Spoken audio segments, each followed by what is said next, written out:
Alors, tu as évoqué tout à l'heure le principe, futur traité transatlantique. Je crois qu'il peut être intéressant de faire un petit rappel pour les personnes présentes ce soir, mais également pour nos auditeurs, et rappeler les grandes lignes et ce que prévoit ce traité transatlantique. Alors vraiment très succinct, c'est un futur projet de traité économique et commercial qui vise en fait à harmoniser, comme ils le disent pudiquement, les barrières tarifaires et non tarifaires, donc douanières, donc aligner en fait les normes douanières, enfin les taux, les droits de douane. Donc ça qui sont déjà très bas en fait entre les deux côtés, les deux rives de l'Atlantique, mais c'est surtout au niveau des normes en fait, il faut les harmoniser évidemment par le bas, les normes environnementales, sociales et sanitaires. C'est essentiellement ces trois-là qui sont concernés. Et évidemment, ça va être la destruction potentielle d'un modèle social. Comme je vous disais, en fait, un certain nombre de lois qu'on a vues ces dernières années, je dirais surtout depuis 2 ans, essentiellement, notamment l'accord national interprofessionnel dont on a déjà parlé sur MZ, le fameux ANI, en fait, qui a pulvérisé le CDI français. On peut voir ça comme une mise en conformité en fait avec les normes sociales qu'on a de l'autre côté de l'Atlantique pour les salariés et les travailleurs. Je disais la loi de renseignement, celle-là vise à faire plaisir aux multinationales du net et aux champions du net américains. Et on a aussi le TISA. Alors ça c'est plutôt pour les services, donc ça qui vise à pulvériser les services publics. Et qui a eu pour traduction également dans la loi Macron la déréglementation des professions réglementées, parce que les professions réglementées ne répondent pas au code du commerce en France, elles ont des juridictions spécifiques, etc. Ce qu'on appelle les notaires, les choses comme ça. Les notaires, pharmaciens, etc. Et en fait, on voudrait désormais les faire entrer dans le code du commerce pour... En fait, bon, il y a un certain nombre de garde-fous, évidemment, dans ces professions réglementées, qui protègent également, évidemment, l'usager ou le client. Et si ces professions répondent uniquement au code, enfin, sont soumises au code du commerce, c'est uniquement évidemment les règles du profil plus élémentaire qui vont désormais advenir et qui vont avoir cours. Et je parlais d'abaissement des normes environnementales, mais évidemment un risque majeur, c'est d'être par exemple inondé d'OGM. Monsanto est en pointe dans le combat autour du traité transatlantique pour faire sauter un certain nombre de verrous et de barrières et de cadenas qu'on a mis en place en Europe. Il y a également les entreprises porcines, je donne cet exemple parce qu'il n'est pas très connu en France, autour de la rectopamine. La rectopamine, c'est un médicament en fait, qui vise à faire grossir les bovins et les porcins. Et c'est un médicament qui est interdit dans plus d'une centaine de pays, dont l'ensemble des pays de l'Union européenne, parce qu'il aurait un potentiel de dangerosité extrême en fait pour la santé. Et en fait, les filières porcines américaines veulent faire sauter l'interdiction de la rectopamine sur le sol européen. C'est un exemple. L'interdiction de l'usage également du chlore pour les volailles. En Europe, on peut utiliser uniquement l'eau et la vapeur, par exemple sur les carcasses, et pas le chlore ou la javel. Aux États-Unis, on peut. Il est aujourd'hui question que la javel et le chlore soient utilisés sur les volailles, sur le traitement des volailles.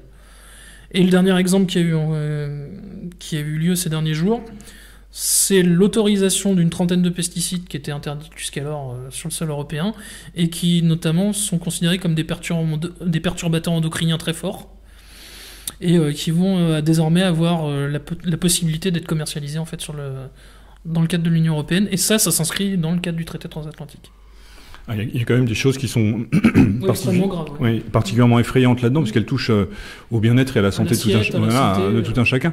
À la vie privée. On l'a vu notamment, tu parlais fort justement là, des fournisseurs d'accès, cette espèce de logique de nivellement vers le bas avec les Américains. On a vu quand même certaines levées de boucliers de certains fournisseurs d'accès Internet en Europe, notamment en France, surtout en France d'ailleurs, qui s'élèvent et qui refusent cette logique parce que qui pour eux est une mise sous tutelle, ni plus ni moins. Est-ce qu'il y a au niveau de ce traité transatlantique et toute cette partie là écologique et qui touche à la santé et au bien-être, est-ce qu'il y a également parce qu'en fait on en a l'impression que ce traité transatlantique il est en train de passer un peu comme une lettre à la poste et qu'il n'y a pas véritablement ni de prise de conscience, encore moins de communication puisqu'il n'y a pas de prise de conscience, mais qu'il y a derrière ça, il n'y a absolument rien qui est fait pour sensibiliser tout un chacun, pour qu'il y ait une vraie campagne pour lutter contre ça. C'est quand même assez effrayant. Est-ce qu'on est dans une logique là aussi d'endormissement généralisé? Comment est-ce qu'on peut analyser ça? Ou est-ce qu'il y a aujourd'hui des gens qui se battent? Parce que ce gouvernement-là qui va essayer sous peu de réintégrer des écolos par souci électoraliste dans un futur remaniement ministériel potentiellement, comment est-ce qu'on peut imaginer une telle logique et une telle, parce que ce sont des choses qui ont pignon sur rue, des choses dont tu parles là. Qu'est-ce qu'on peut dire de ça et quelle lutte et aujourd'hui, est-ce qu'il y a des gens qui se battent contre ça justement? Alors, il y a des gens qui se battent, mais j'ai discuté il y a très peu de temps avec une attachée parlementaire d'un député européen qui donc siège à Strasbourg, et elle m'a expliqué que les députés européens eux-mêmes ont l'interdiction, lors des négociations et des discussions autour du traité transatlantique, d'avoir un stylo sur eux, un calepin, un appareil photo, et de prendre quelques notes que ce soit, et de rapporter quoi que ce soit qu'ils aient pu entendre lors de conversations ou de discussions dans le cadre du Parlement européen à Strasbourg. Donc, je ne sais pas si vous imaginez, quoi. Même les parlementaires européens n'ont pas accès aux informations. Ou alors juste des bribes, des fuites. En fait, il y a deux gros négociateurs. C'est Business Europe, qui est un des plus gros lobbies patronaux en Europe, et la Chambre de commerce américaine. C'est en fait les deux lobbies qui j'ai pratiquement envie de dire qu'ils rédigent de A à Z le traité transatlantique. Ils vont juste demander de signer aux politiques et de les ratifier ensuite, évidemment sans passer par la case référendum, hein, comme tu peux imaginer. Mais effectivement, oui, tout ça, ça se passe dans une opacité totale. Et les rares personnes en fait qui essaient d'en discuter, c'est des gens dans notre milieu, dans la mouvance. Et puis les gens du front de gauche, des mouvements anti-OGM, etc. Mais malheureusement, comme souvent avec ces gens-là, ça se transforme en carnaval. Alors qu'il faudrait être extrêmement sérieux, on les voit se déguiser en poulet lors de manifestations. Ils trouvent rien de mieux que d'évincer deux camarades du cercle Proudhon lors d'une manifestation, je crois que c'était contre les OGM.